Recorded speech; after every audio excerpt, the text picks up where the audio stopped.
There's a lot of different types of drugs out there that people use on other people to get things out of them that they either wouldn't normally do, or so they can control their normal behavior and keep it within certain contexts that they can capitalize on. And it is expensive to live in Valpo. And so this is where, you know, I mean, in my mind's eye, I see myself having conversations with Flea. You know, beyond having met him at Bo's party, because I think that's the first time I met him. And he was just a kid then, you know, like a runaway kid. And you know, it's one of those things where you have these conversations with people, you have these connections with people, and then you wake up, you know, the drug wears off, and you know, it was just a dream. And there's nothing in your day-to-day life that in any way references, you know, connects with that. But in Valpo, they had this place called the Greenwich House, which is where they put women who had too much memory of the night. And they had two bedrooms upstairs. They had one for the women who believed that they were having a relationship with Jesus and the angels, and you know that. And then they had another one for women who had soulmates, or women who had, you know, were friends with famous people,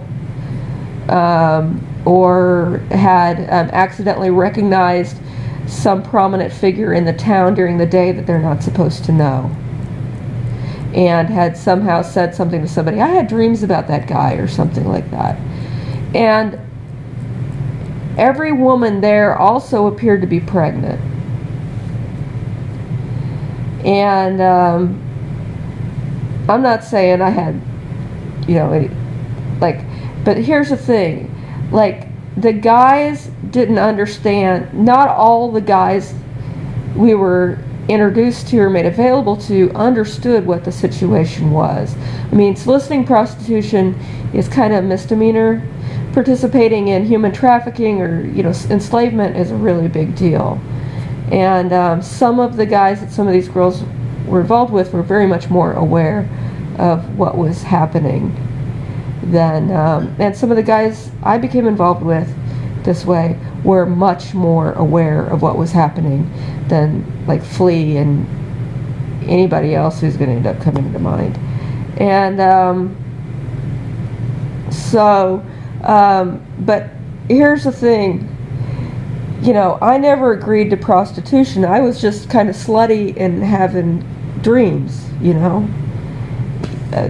thinking I was in dreams, or, you know, had some kind of separate hypnotic suggestion that I didn't ask certain questions about how I was suddenly in this circumstance that didn't have connections. It's like you stay within an area and you don't open doors that lead, you know, that aren't real doors, you know, like on a stage.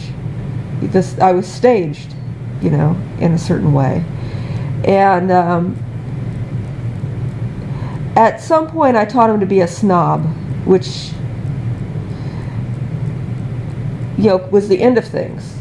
But it was necessary because, you know, he was kind of connecting on too normal of a level with people that they were going to have to do damage control about.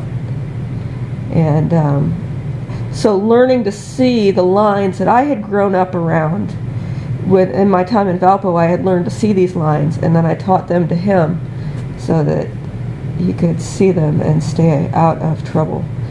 But then he saw the lines were all drawn around me, you know.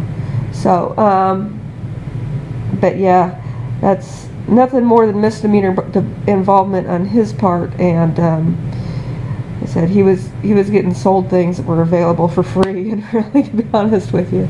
So